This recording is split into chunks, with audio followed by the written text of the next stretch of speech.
Hello दोस्तों, मैं Dangi sir स्वागत करता हूं हमारे यूट्यूब चैनल नॉलेज इस पावर में। और आज का जो हमारा लेक्चर है दोस्तों, इसमें हम अधिगम सीखना है अधिगम के सिद्धांत के बारे में पढ़ेंगे।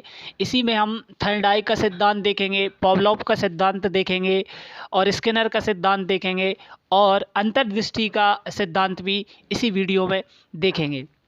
लेकिन वीडियो स्टार्ट करने से पहले दोस्तों मैं बताना चाहूँगा, यदि आप हमारे यूट्यूब चैनल पर अगर न्यू हैं तो, और यदि आप संविदा शिक्षक भर्ती या यूपी टेट सी टेट की तैयारी कर रहे हैं तो आप हमारे प्लेलिस्ट में जाकर तैयारी को और बेहतर बना सकते हैं दोस्तों। तो आइए स्टार्ट करते हैं वीडियो को और जानने का प्रयास करते हैं दोस्तों। इस वीडियो में मैं धीरे धीरे करके आपको सारे सिद्धांत जो अधिगम के सिद्धांत हैं वो पढ़ाऊँगा। लेकिन इस वीडियो में हम दोस्तों आज थर्नडाइक का नियम देखेंगे और थोड़ा सा अधिगम के बारे में जानने का प्रयास करेंगे कि थर्नडाइक ने अधिगम के बारे में क्या कहा है और क्या थ्योरी दी थी दोस्तों अधिगम की। और उन्होंने एक एसआर थ्योरी दी थी दोस्तों, ठीक है ना। और थर्नडाइक कहाँ के वैज्ञानिक थे तो वो भी क्वेश्चन बार बार एग्जाम में पूछे जाते हैं, तो वो सारे क्वेश्चनों को हम यहाँ पर जानने की कोशिश करेंगे दोस्तों। तो वीडियो को अंत तक ज़रूर देखिएगा दोस्तों, जिससे कि आपको बेहतर से बेहतर कंटेंट मिल सके और आपकी तैयारी और बेहतर हो सके दोस्तों, ठीक है ना। तो ज़्यादा ना बात करते हुए वीडियो को क्या करते हैं दोस्तों, स्टार्ट करते हैं। तो यहाँ पर है कि अधिगम या सीखना एक बहुत ही सामान्य और आम प्रचलित प्रक्रिया है। जन्म के तुरंत बाद से ही व्यक्ति सीखना प्रारंभ कर देता है और जीवन पर्यंत कुछ ना कुछ सीखता रहता है। तो थर्नडाइक कहते हैं कि अधिगम या सीखना एक बहुत ही सामान्य और आम प्रचलित प्रक्रिया है। जन्म के तुरंत बाद से ही व्यक्ति सीखना प्रारंभ कर देता है और फिर जीवन पर्यंत कुछ ना कुछ सीखता रहता है। सामान्य अर्थ में सीखना व्यवहार में परिवर्तन को कहा जाता है। तो सीखना क्या कहा जाता है दोस्तों, तो सीखना व्यवहार में परिवर्तन को कहा जाता है। यदि आप सीख रहे हैं और सीखने के दौरान यदि आपके जो सीख रहे हैं और सीखने के जो आपने सीखा है उससे आप कुछ उत्पादन करने का प्रयास कर रहे हैं या फिर आप कुछ परिवर्तन करने का प्रयास कर रहे हैं तो आप सीख रहे हैं। लेकिन यदि रट कर विषय वस्तु को आप रट रहे हैं तो फिर रटने को अधिगम नहीं कहा जाता दोस्तों, ठीक है ना। तो अधिगम नहीं कहा जा सकता, ठीक है ना। व्यवहार में हुए परिवर्तन सीखना अधिगम, ठीक है। लेकिन यहाँ पे एक लाइन भी दी गई है कि परंतु सभी तरह के व्यवहार में हुए परिवर्तन को सीखना है अधिगम नहीं कहा जा सकता। और सीखना है अधिगम कभी कभी दोस्तों अनायास भी हो जाता है, ठीक है ना। वुडवर्थ ने कहा है, वुडवर्थ के अनुसार कि नवीन ज्ञान और नवीन प्रतिक्रियाओं को प्राप्त करने की प्रक्रिया क्या कहलाती है दोस्तों, सीखने की प्रक्रिया कहलाती है, ठीक है ना। नवीन ज्ञान और नवीन प्रतिक्रियाओं को प्राप्त करने की प्रक्रिया सीखने की प्रक्रिया कहलाती है। और लगातार बच्चा क्या करता रहता है दोस्तों, सीखता रहता है। और वुडवर्थ की ये जो विचारधारा यहाँ पर दी गई है दोस्तों, ये एग्जाम में पूछी जा चुकी है, ठीक है ना। तो इसको नोट करके रखना है। फिर है गैसेस एवं अन्य गेट्स ने और अन्य ने क्या कहा है कि अनुभव और प्रशिक्षण द्वारा व्यवहार में परिवर्तन लाना ही अधिगम या सीखना है दोस्तों। क्रो ने भी यहाँ पर अपने विचार प्रस्तुत किए हैं कि सीखना या अधिगम आत्तों, ज्ञान और अभिवृत्तियों का अर्जन है। इस तरह के विश्लेषण करने पर हम निम्नलिखित निष्कर्ष पर पहुँचते हैं दोस्तों। क्या निष्कर्ष पर पहुँचते हैं दोस्तों कि सीखना व्यवहार में परिवर्तन को कहा जाता है। व्यवहार में परिवर्तन अभ्यास से अनुभूति के फलस्वरूप आता है, ठीक है ना। क्या है दोस्तों कि व्यवहार में जो परिवर्तन आता है वो किससे आता है दोस्तों, तो वो आता है आपके अभ्यास से और अनुभूति से, ठीक है दोस्तों। व्यवहार में अपेक्षाकृत स्थायी परिवर्तन होता है, ये ध्यान में रखना है। ये तीनों ही लाइनें आपको बहुत ही काम आने वाली हैं दोस्तों, और आपको ये तीनों लाइनें बहुत ही अच्छे से समझ के रखना है दोस्तों, ठीक है ना। एग्जाम में एज अ इट पूछा जाता है दोस्तों। ये लाइनों से क्वेश्चन आते हैं कि सीखना व्यवहार में एक परिवर्तन है, अपरिवर्तन है, समावेशन है, आत्मसातीकरण है, ठीक है ना। अब हम यहाँ से सीखने के सिद्धांत पढ़ेंगे दोस्तों। सीखने के सिद्धांत में हम दो प्रकार के सिद्धांत होते हैं दोस्तों। सीखने के दो प्रकार, अधिगम या सीखने के दो प्रकार के सिद्धांत होते हैं, वो कौन कौन से हैं, तो सीखने के आधुनिक सिद्धांत को निम्नलिखित दो मुख्य श्रेणियों में विभक्त किया गया है। किन श्रेणियों में विभक्त किया गया है दोस्तों? 2 श्रेणियों में विभक्त किया है। एक हैगा व्यवहारवादी सहचर्य सिद्धांत और दूसरा है ज्ञानात्मक एवं क्षेत्र संघनाटात्मक सिद्धांत। ठीक है ना? तो सबसे पहले हम व्यवहारवादी सहचर्य सिद्धांत में पढ़ेंगे, जो कि किसके किसके द्वारा दिया गया था दोस्तों। तो इसमें हम थर्नडाइक के सिद्धांत को पढ़ेंगे, पावलोव के सिद्धांत को पढ़ेंगे और स्किनर के सिद्धांत को पढ़ेंगे। फिर दूसरा है अधिगम के ज्ञानात्मक क्षेत्र का सिद्धांत। तो मैक्स वर्दीवर्थ का सिद्धांत, कुर्ट लेविन का सिद्धांत, बांडुरा का सिद्धांत। इसमें अधिगम के ज्ञानात्मक क्षेत्र का सिद्धांत, संगठनात्मक सिद्धांत में हम क्या पढ़ेंगे? मैक्स वर्दीवर्थ का सिद्धांत, कुर्ट लेविन का सिद्धांत, बांडुरा का सिद्धांत, ये सारे सिद्धांत हम ज्ञानात्मक क्षेत्र में पढ़ेंगे। तो सबसे पहले जो आज का जो हमारा सिद्धांत है दोस्तों, वो है व्यवहारवादी सहचर्य सिद्धांत और इसमें ही हम थर्नडाइक के नियमों को पढ़ेंगे। ठीक है ना? थर्नडाइक ने क्या क्या नियम दिए हैं, थर्नडाइक कहाँ के थे, कैसे थे, उन्होंने क्या सिद्धांत दिया है, उनकी जो आरएस थ्योरी है वो किस टाइप की है दोस्तों, तो वो सारी जानने का प्रयास करेंगे। सबसे पहले यहाँ पे थोड़ा सा एक कूट दिया जा रहा है, वो पढ़ लेते हैं कि विभिन्न उद्दीपनों के प्रति सीखने वाले की विशेष अनुक्रिया होती है दोस्तों। जो विभिन्न उद्दीपन होते हैं, ठीक है ना, जो सीखने के लिए क्या करते हैं, एक अनुक्रिया पैदा करते हैं। इन उद्दीपनों तथा अनुक्रियाओं के सहचर्य से उसके व्यवहार में जो परिवर्तन आते हैं, उनकी व्याख्या करना ही पहले प्रकार के सिद्धांत का उद्देश्य है दोस्तों। ठीक है? क्या है कि विभिन्न उद्दीपन जो हमारे अंदर सिमुलस जो पैदा होते हैं और जिनसे हम जो रेस्पॉन्स करते हैं दोस्तों, इन्हीं उद्दीपनों और अनुक्रियाओं के सहचर्य से हमारे व्यवहार में क्या आते हैं, परिवर्तन आते हैं और उनकी व्याख्या करना ही पहले प्रकार के सिद्धांत का उद्देश्य है। ठीक है ना? जो पहला प्रकार हम पढ़ रहे हैं उसका सिद्धांत यही है। इस प्रकार के सिद्धांतों के प्रमुख प्रवर्तकों में थर्नडाइक, वाटसन, पावलोव और स्किनर का नाम विशेष रूप से उल्लेखनीय है। ठीक है ना? जहाँ थर्नडाइक द्वारा प्रतिपादित विचार प्रणाली को संयोजनवाद के नाम से जाना जाता है, तो वहाँ वाटसन और पावलोव तथा स्किनर की प्रणाली को अनुबंधन या प्रतिबद्धता का नाम दिया जाता है दोस्तों। ठीक है ना? थर्नडाइक द्वारा प्रतिपादित विचार प्रणाली को संयोजनवाद कहा जाता है, कनेक्शनिज्म कहा जाता है। और अगर वाटसन और पावलोव की बात करें और स्किनर की बात करें तो इनके द्वारा कंडीशनिंग दी गई थी दोस्तों। ठीक है ना? अनुबंधन या प्रतिबद्धता। ठीक है ना? नाम दिया गया है। दूसरे प्रकार के सिद्धांत सीखने को उस क्षेत्र में जिसमें सीखने वाला और उसका परिवेश शामिल होता है। ठीक है ना? तो पहले वाले में उद्दीपन अनुक्रिया विशेष महत्वपूर्ण रखती है, तो याद रखना है कि अनुक्रिया और उद्दीपन विशेष महत्वपूर्ण होते हैं। ये अनुक्रिया क्या होती है और ये उद्दीपन क्या होते हैं, तो दोस्तों मैं आगे आपको बताऊंगा जब मैं आपको थर्नडाइक के नियम बताऊंगा दोस्तों। तो जो दूसरे प्रकार के सिद्धांत सीखने को उस क्षेत्र में रखते हैं दोस्तों कि जिसमें सीखने वाला और उसका परिवेश शामिल होता है। ठीक है ना? तो ध्यान में रखना है, इनमें अंतर भी कभी कभार पूछ लिया जाता है कि जो सीखने के सहचर्य सिद्धांत है और जो सीखने के ज्ञानात्मक या संगठनात्मक जो सिद्धांत हैं उनमें से अंतर क्या है। ठीक है ना? तो आए हुए परिवर्तन तथा सीखने वाले द्वारा इस क्षेत्र के प्रत्यक्षीकरण किए जाने के रूप में देखते हैं। ये सिद्धांत सीखने की प्रक्रिया में उद्देश्य, अंतर्दृष्टि और सूझबूझ, अंडरस्टैंडिंग, पर्पज, इंसाइट के महत्व को प्रदर्शित करते हैं दोस्तों। ठीक है ना? इस प्रकार के सिद्धांतों के मुख्य प्रवर्तकों में वर्दीमर, कोहलर और लेविन के नाम उल्लेखनीय है। तो हम इनको भी पढ़ेंगे, टेंशन नहीं लेना है, हम एक एक करके कोहलर को पढ़ेंगे, फिर वर्दीमर को पढ़ेंगे, लेविन को पढ़ेंगे। मैं सारे के सारे आपको सिद्धांत पढ़ाऊँगा। ठीक है ना? जैसे जैसे मेरे लेक्चर आते जाएंगे वैसे वैसे मेरी आपकी वीडियो में अपलोड करता रहूँगा और आपको बेहतर से बेहतर कंटेंट उपलब्ध कराने की मैं कोशिश करता रहूँगा। ठीक है ना दोस्तों? अगर इसी पर अगर आपने हमारी वीडियो को लाइक नहीं किया है तो प्लीज़ लाइक करें। अब हम पढ़ते हैं थर्नडाइक का संबंधवाद या प्रयास एवं त्रुटि का सिद्धांत। इसी को दोस्तों आरएस थ्योरी कहते हैं।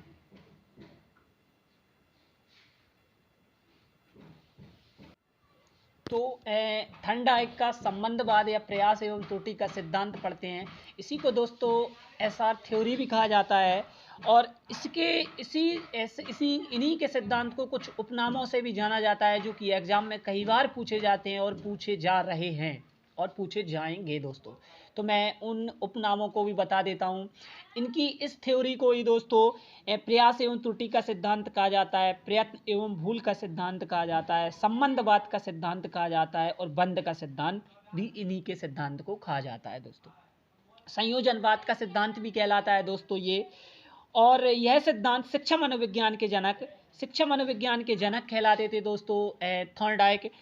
अमेरिकी विद्वान थे दोस्तों ये थॉर्नडाइक। इनके द्वारा ये दिया गया था प्रयास एवं त्रुटि का सिद्धांत, ठीक है ना।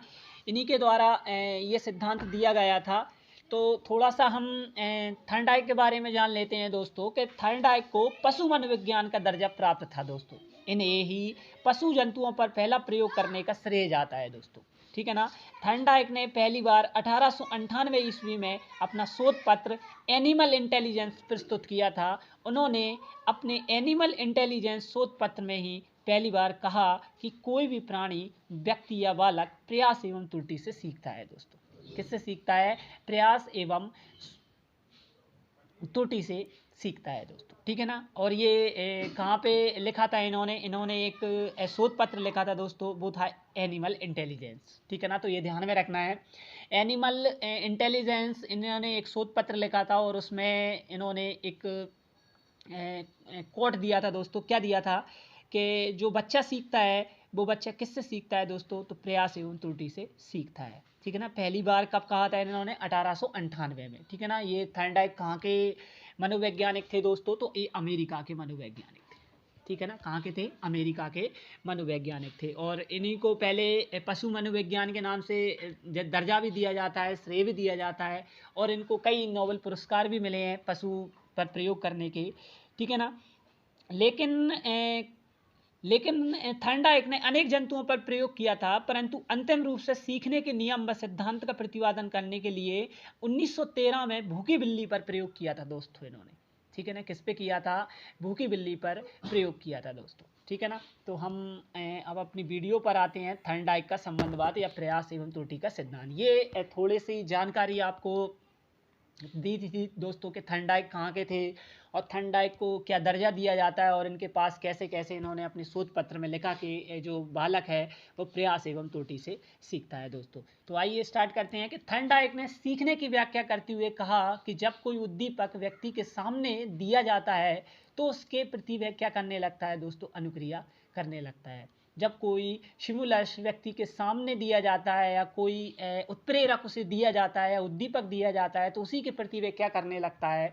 अनुक्रिया करने लगता है। इसी को उन्होंने बड़े सिद्धांत के रूप में समझाया है और उन्होंने इस सिद्धांत को प्रयोग अपनी बिल्ली के ऊपर, भूखी बिल्ली के ऊपर किया है। और किस टाइप से बिल्ली के आगे ये खाना रखते हैं और बिल्ली पिंजरे में, पजल बॉक्स में बिल्ली को बंद कर देते हैं दोस्तों, ठीक है ना।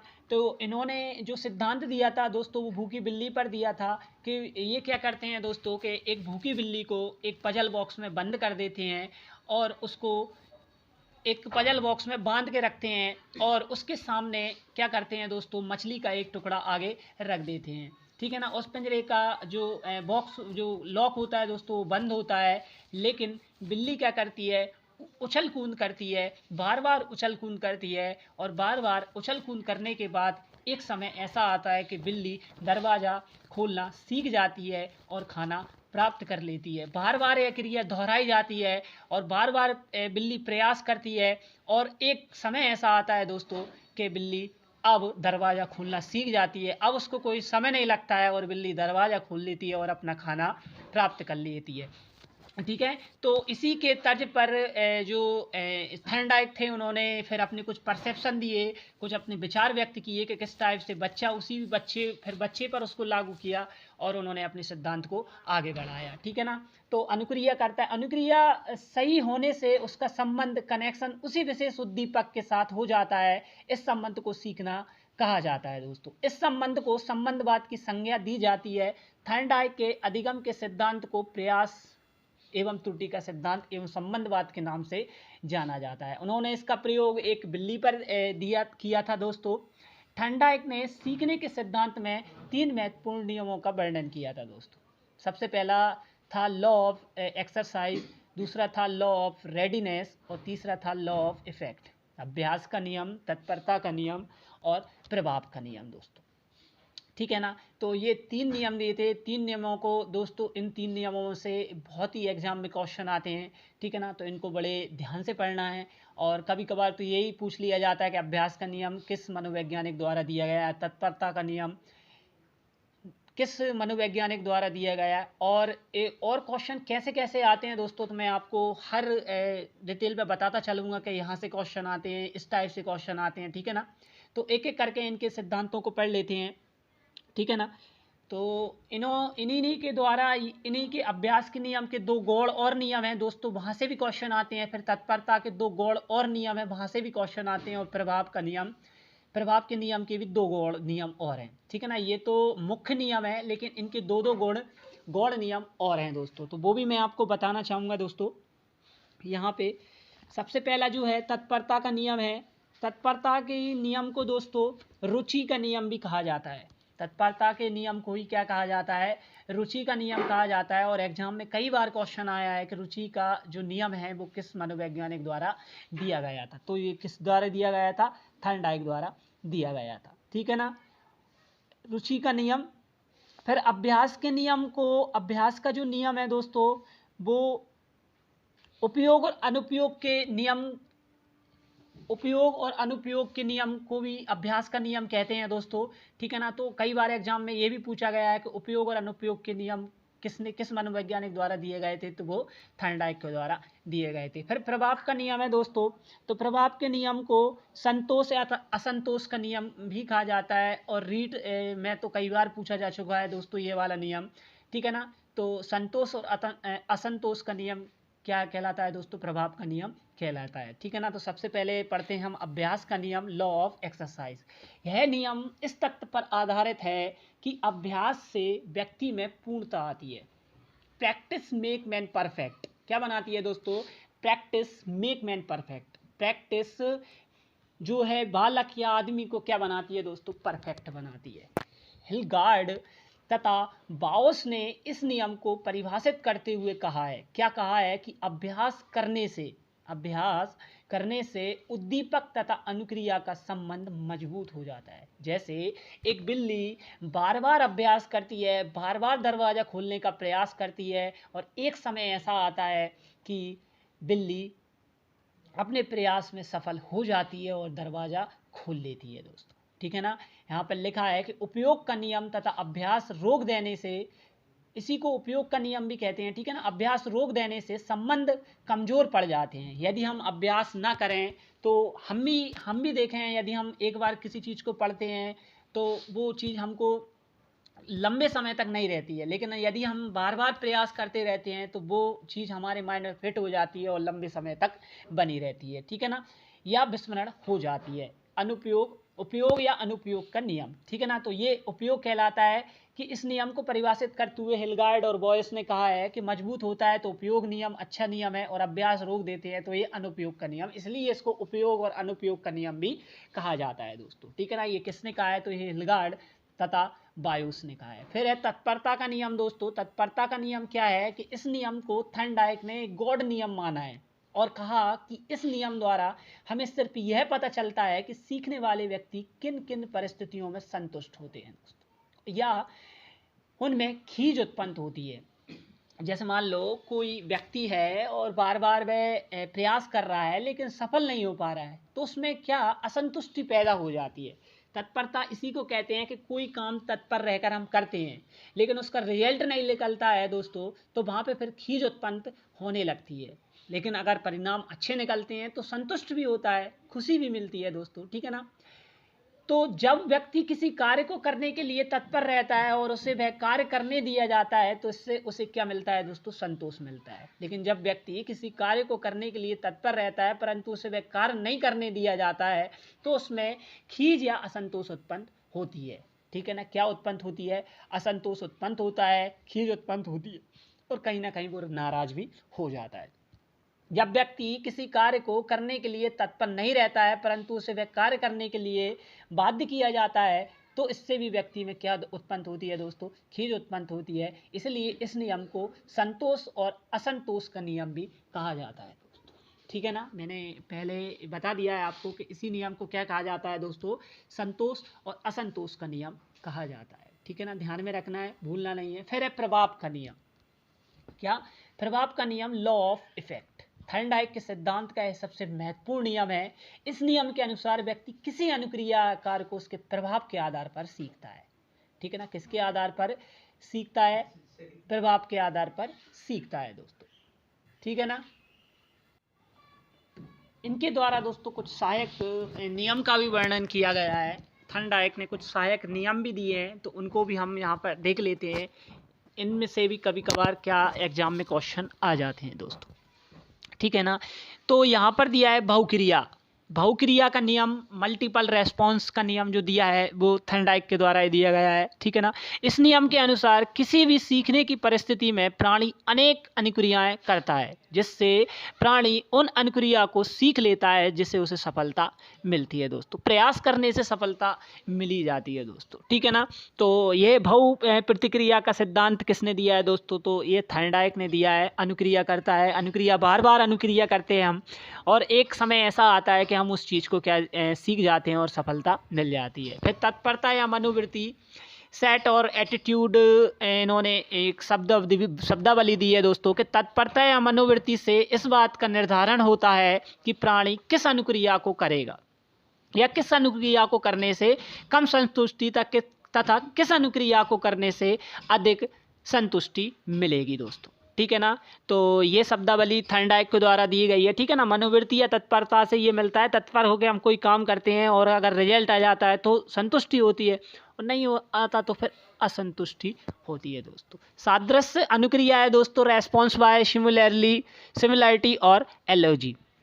इस नियम के अनुसार प्राणी किसी नई परिस्थिति में वैसी अनुक्रिया को करता है जो उसके गत अनुभव या पहले सीखी गई अनुक्रिया के सदृश होती है। तो सदृश अनुक्रिया जो पहले की गई अनुक्रिया होती है वही सदृश अनुक्रिया होती है। कोई किसी परिस्थिति में पहले कोई व्यवहार उसके द्वारा किया गया है और वही व्यवहार अब वो दोहरा रहा है, तो उसी को सदृश अनुक्रिया, रेस्पॉन्स बाय सिमिलैरिटी और एनालॉजी कहा जाता है दोस्तों। फिर सहचर्यात्मक स्थानांतरण क्या होता है? एसोसिएटिव शिफ्टिंग क्या होती है दोस्तों? तो इस नियम के अनुसार कोई अनुक्रिया जिसके करने की क्षमता व्यक्ति में है, एक नए उद्दीपक से भी उत्पन्न हो सकती है दोस्तों। ठीक है ना। कोई क्षमता व्यक्ति में है लेकिन वो दिख नहीं रही उसे, लेकिन जैसे ही उद्दीपक मिलता है वो क्षमता उसके बाहर आने लगती है और उसे दिखने लगती है कि ये क्षमता भी मेरे पास थी। तो यही क्या कहलाता है दोस्तों? सहचर्यात्मक स्थानांतरण कहलाता है दोस्तों। तो ये था थर्नडाइक का सिद्धांत दोस्तों। अब नेक्स्ट लेक्चर लेकर आएंगे और उसमें हम पावलोव का सिद्धांत पढ़ेंगे दोस्तों। तो इससे पहले कि आपने हमारी वीडियो को सब्सक्राइब नहीं किया है तो सब्सक्राइब करें, बेल आइकन को प्रेस करें, जिससे कि हमारे वीडियो के नोटिफिकेशन आपको प्राप्त होते रहें। दोस्तों अगर वीडियो पसंद आई हो तो लाइक करें, शेयर करें, जिससे कि ज़्यादा से ज़्यादा लोग तक को यह वीडियो यूज़फुल हो सके। थैंक यू, धन्यवाद। मिलेंगे नेक्स्ट लेक्चर में।